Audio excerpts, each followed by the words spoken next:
जय हिंद दोस्तों।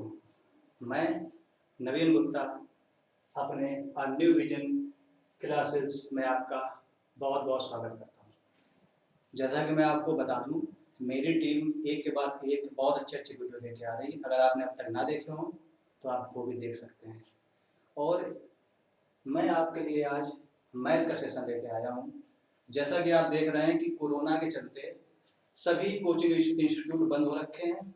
इस कारण से मैंने 11th के बच्चों के लिए और 12th के बच्चों के लिए, और जो अगर इनके नीचे की बात कर लें तो 9th और 10th, इन सब की मैथ्स को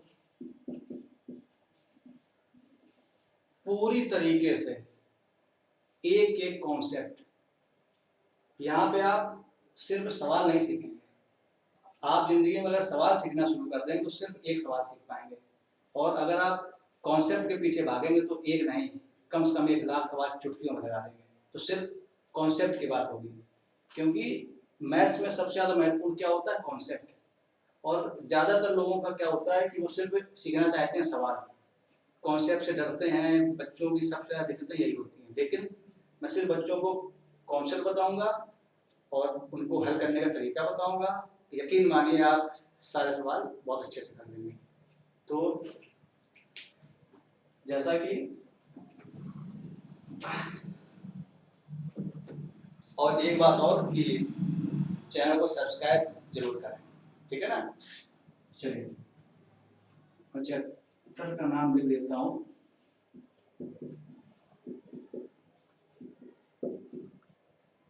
परमुटेशन, ठीक है ना। ये जो है ये आपका क्लास 11th का चैप्टर है और बहुत ही इम्पोर्टेंट है। चलो मैं इसका आपको बेसिक सारी चीजें बताना शुरू करता हूँ। सबसे पहले जान लीजिए, एक चीज इसमें यूज होती है फैक्टोरियल। क्या? फैक्टोरियल। और आप फैक्टोरियल को इस तरीके से भी कर सकते हैं या फिर इस तरीके से भी निरूपित कर सकते हैं। अब ये आप पर निर्भर है कि किस तरीके से हो सकता है। चलिए अब जान लेते हैं फैक्टोरियल होता क्या है। जो आपका n फैक्टोरियल होता है, इसकी वैल्यू होती है n of n minus 1, n of n minus 2, so on 3 2 1। ये जो आपका n फैक्टोरियल का स्टैंडर्ड फॉर्म होता है उसे इस तरीके से लिखा जाता है, ठीक है ना। अब आप इसको अगर क्वेश्चंस में इंप्लीमेंट करना तो किस तरीके से करेंगे, देखिए। जैसे आपसे वैल्यू पूछ दे 5 फैक्टोरियल की, छोटी छोटी वैल्यू लेके बताएंगे 5 फैक्टोरियल की, तो अब जहां जहां n होगा वहां क्या आएगा? आपका 5 आएगा, ठीक है ना। देखिए यहाँ आपका था n, तो यहाँ क्या लिख देंगे? 5 लिख देंगे। यहाँ क्या था? n minus 5, तो यहाँ क्या हो जाएगा? आपका 4 हो जाएगा। और n minus 2 आपका क्या हो जाएगा? 3 हो जाएगा। अगर इसी क्रम में आगे बढ़ते जाएंगे तो आप यहाँ पे 5 फैक्टोरियल की वैल्यू निकालेंगे तो आपका जहां जहां n था वहां 5 सब्स्टिट्यूट कर दिया जाएगा। जैसे यहाँ n की जगह 5, n minus 1 करेंगे तो 4, n minus 2 करेंगे तो 3। अगर हम लोग इसी श्रेणी में आगे जाएंगे तो 2 और 1 और मिल जाएगा। अगर मोटी भाषा में आपको बता दें तो जिस संख्या का फैक्टोरियल हमें निकालना होता है उस संख्या से शुरू करते हैं और 1 तक मल्टीपल में सभी संख्याओं को लिख देते हैं और आपस में उनका कर देते हैं मल्टीपल, और जो भी परिणाम मिलता है वो हमारा 5 फैक्टोरियल का मान हो जाता है। तो यहाँ से 5 चौको 20, 60 दूनी 120, एकम 120, तो 5 फैक्टोरियल की वैल्यू क्या होगी? 120। यहाँ तक मैं आशा करता हूँ कि आप समझ गए होंगे, बहुत ही सरल था। चलिए इसी की कुछ और चीजें होती हैं, जान लेते हैं। मैं थोड़ा सा साइड वाइज हो जाता हूँ फिर आपको बताता हूँ। देखिए अभी आपने क्या सीख लिया? n फैक्टोरियल और उसके बाद फैक्टोरियल की वैल्यू निकालना। चलिए जो दूसरी चीज है वो अब एक फार्मूला जान लेते हैं। इसी क्रम में होता है NPR। जो ये हमारा P होता है, हम लोग परमुटेशन को P से डिनोट करते हैं। किससे करते हैं? P से डिनोट करते हैं। और इसका फार्मूला क्या होता है? n factorial upon n minus r factorial. ठीक है ना, ये बहुत ही इंपॉर्टेंट फॉर्मूला है और आगे बहुत ही यूज होने वाला है। ठीक, अच्छा अगर आप लोग एक चीज बताइए कि अगर यहाँ पे ये जो r है इसकी वैल्यू हम लोग r इक्वल टू 1 अगर यहाँ पे पुट करते हैं, r इक्वल टू 1 यहाँ ऊपर पुट करते हैं तो हम लोगों को कुछ इस तरीके से चीजें मिल जाएंगी ना। यहाँ भी r है तो n p n equal to n factorial n minus n factorial. तो जो है n p n की वैल्यू क्या आ गई, n फैक्टोरियल और 0 फैक्टोरियल। ये मैंने आपको इसलिए यहाँ पे ये चीज बताई है क्योंकि अगर आपको कहीं भी सवाल में 0 फैक्टोरियल मिल जाए, क्या मिल जाए, 0 फैक्टोरियल मिल जाए, तो आप लोग याद कर लेंगे, कभी भूलेंगे नहीं कि 0 फैक्टोरियल की वैल्यू कितनी होती है, 1 होती है। कितनी होती है, 1 होती है। ये चीज याद कर लेंगे कि 0 फैक्टोरियल की वैल्यू 1 होती है। ठीक है ना, तो जब 0 अभी मैं ये भी बताऊंगा कि 0 फैक्टोरियल की वैल्यू 1 किस तरीके से होती है। ठीक है ना, परेशान नहीं होना है, अगर हम हैं तो परेशान नहीं होना है। ठीक है ना, तो अगर यहाँ 0 फैक्टोरियल की वैल्यू 1 सब्स्टिट्यूट कर दी जाएगी तो जो हमको यहाँ से चीज मिल जाएगी, क्या मिल जाएगी, n p n equal to n factorial. ठीक है ना, ये चीज। ठीक है ना, हम लोगों ने क्या क्या जाना, n फैक्टोरियल जान लिया और यहाँ से क्या जाना कि 0 फैक्टोरियल की वैल्यू कितनी होती है, 1 होती है, और उसके बाद क्या जाना कि n p n की वैल्यू कितनी होती है, n फैक्टोरियल होती है। ठीक है ना, अब चलिए इससे रिलेटेड कुछ क्वेश्चन सॉल्व कर लेते हैं। जैसा देख रहे हैं बोर्ड भर गया, मुझे कुछ जगह की जरूरत है, इसको साफ कर लेते हैं।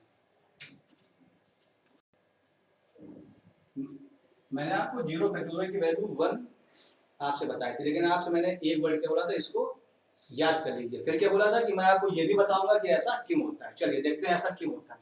ये फार्मूला मैंने पीछे आप सबको क्या बताया था, NPR का n factorial upon n minus r factorial. चलिए रखते हैं, क्या रखते हैं इस पे, यहाँ पे r इक्वल टू 1 का मान रख देते हैं। चलिए तो क्या आ जाएगा, n p n equal to n factorial n minus n factorial. पीछे मैंने आपको क्या सिद्ध करके बताया था कि n p n equal to क्या होता है, n फैक्टोरियल। ये मैंने अभी आपको सिद्ध करके पीछे बताया हुआ है। तो ये क्या हो जाएगा, n फैक्टोरियल ये क्या हो जाएगा आपका 0 फैक्टोरियल। अब ये आपका n फैक्टोरियल से n फैक्टोरियल क्या हो जाएगा, कैंसिल आउट हो जाएगा। तो 0 फैक्टोरियल की वैल्यू यहाँ से क्या आ जाएगी निकल के आपकी, 0 फैक्टोरियल इक्वल टू 1। ठीक है ना, अब आप ये भी जान गए कि 0 फैक्टोरियल 1 किस तरीके से होती है, और आप ये पीछे जाने गए थे कि n की वैल्यू क्या होती है, n फैक्टोरियल होती है। बोर्ड पे जो कुछ भी लिखेगा आपको सब कुछ पता होगा कैसे होता है और क्यों होता है, जो कि सबसे ज्यादा मैथ में जानना जरूरी होता है। ज्यादातर बच्चे क्या करते हैं, सवाल सीखना। कितना सवाल सीख लोगे, चीजें सीखो। जिस दिन चीजें सीखना शुरू कर दोगे, मैथ सीखना शुरू कर दोगे। चलिए बात करते हैं, अब कुछ इससे रिलेटेड क्वेश्चन सॉल्व कर लेते हैं। आइए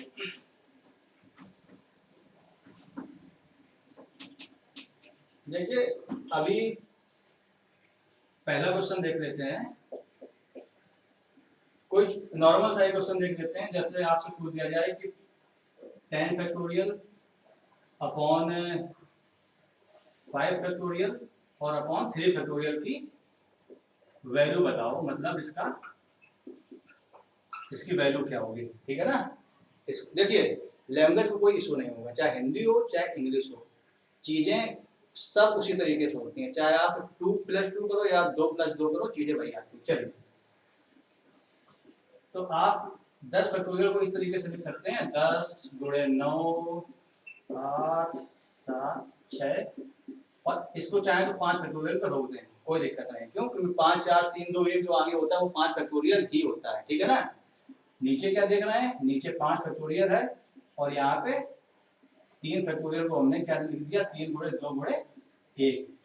5 फैक्टोरियल को हमने क्यों नहीं तोड़ा, क्योंकि हमें 5 फैक्टोरियल ऊपर मिल रहा है, और हमने ऊपर 5 फैक्टोरियल को क्यों नहीं खोला, क्योंकि 5 फैक्टोरियल नीचे है, और ये दोनों क्या हो जाएंगे, कैंसिल आउट हो जाएंगे। ठीक, तो इसका जब हम लोग मल्टीपल कर देंगे ये, तो ये आपका कैंसिल आउट हो जाएगा और ये 3 दूनी 6, 3 दूनी 6, तो आप इसको कर लीजिएगा तो ये आ जाएगा 90 और ये आ जाएगा आपका 56। इसका कर लेंगे तो 55 की 4 हासिल लगी 1,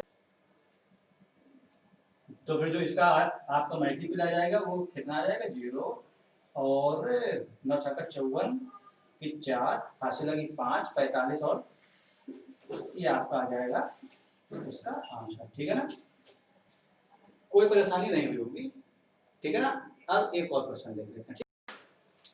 देखिए एक आपके सामने दूसरा क्वेश्चन है, np3 equal to d np2 and find the value of n।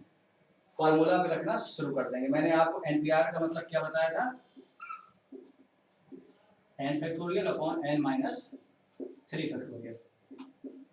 ये 20 इसके मल्टीपल पे है, ये आपके इसके अंदर नहीं है। देखिए यहाँ पे क्या लगा हुआ है, मल्टीपल का डॉट लगा हुआ है। ठीक है ना, तो फॉर्मूला इस पे क्या लगाएंगे, n फैक्टोरियल अपॉन ये मल्टीपल में आपका n माइनस 2 फैक्टोरियल। शायद कुछ लोग आपसे बोल दें कि ये दशमलव है। भैया ये दशमलव नहीं है, जब ये डिजिट्स के बीच में आता है जैसे 2, 6, 1, 2 इस तरीके से होता है तब ये आपका डेसिमल होता है। ठीक है ना, अगर इस तरीके से है तो उसे मल्टीपल ही मानते हैं। ठीक है ना, चलिए बात करते हैं, इसको रफ कर देते हैं, कोई इशू नहीं है। चलिए आप एक चीज इसको सॉल्व करने के लिए मेरी एक बात तुरंत समझ लें। क्या समझ लें, छोटे को हमें नहीं छेड़ना है, क्योंकि अगर n-3 और n-2 है तो छोटा कौन सा है, n-3। जो भी अपन ऑपरेशन करेंगे वो n-2 पे करेंगे। क्यों, क्योंकि n-2 क्या है, बड़ा है। या इस तरीके समझ लें। और अगर आप मैथमेटिकल रूप में समझना चाहते हैं तो ये समझ लें कि अगर n-2 को फैक्टोरियल के फॉर्म में चेंज करेंगे तो क्या लिखेंगे, n-2 फैक्टोरियल और फिर क्या लिखेंगे n-2 - 1, तो क्या हो जाएगा n-3 फैक्टोरियल। देख लीजिए इस तरीके से अगर इसका फैक्टोरियल आप तोड़ेंगे तो क्या लिखेंगे n-2 और n-2 - 1 फैक्टोरियल, तो क्या हो जाएगा n-2 और n-3 फैक्टोरियल। इससे क्या हमें हेल्प मिलने वाली है कि n-3 फैक्टोरियल अपॉन में यहाँ मिल जाएगा, यहाँ मिल जाएगा, तो कुछ हम लोग को रिजल्ट मिल जाएगा। चलिए देख लेते हैं बहुत ही जल्दी से, आपका बहुत ज्यादा समय नहीं लूंगा। देखिए आपका इस n फैक्टोरियल से ये n फैक्टोरियल कैंसिल हो जाएगा, तो ऊपर वाले का काम हो गया खत्म। n-3 फैक्टोरियल यहाँ आ गया और 20 आपका ये आ गया, इसका काम हो गया था खत्म। यहाँ बचा 1 और इसे लिख देंगे n-2 और n-3 फैक्टोरियल। अब n-3 फैक्टोरियल से n-3 फैक्टोरियल से इसका भी काम क्या हो गया, खत्म। यहाँ क्या आ जाएगा n-2 इक्वल टू 20 और n बराबर क्या आ गया आपका 22।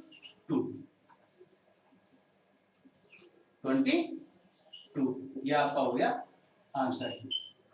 इस तरीके से आज आपने पहले तो जो परमुटेशन का शुरुआत का बेसिक का कॉन्सेप्ट था वो सीख लिया और कुछ आपने सवाल सीख लिए। अब जब मैं दूसरी बार आपके सामने प्रस्तुत होऊंगा सेवा में तो इसका आगे का कॉन्सेप्ट बताऊंगा और आगे के सवाल बताएंगे। ठीक है, चैनल को सब्सक्राइब कर लीजिएगा, मैं आपके साथ निरंतर जुड़ा रहूंगा। मैं अपनी बातों को यही देता हूँ विराम, फिर जल्दी मुलाकात।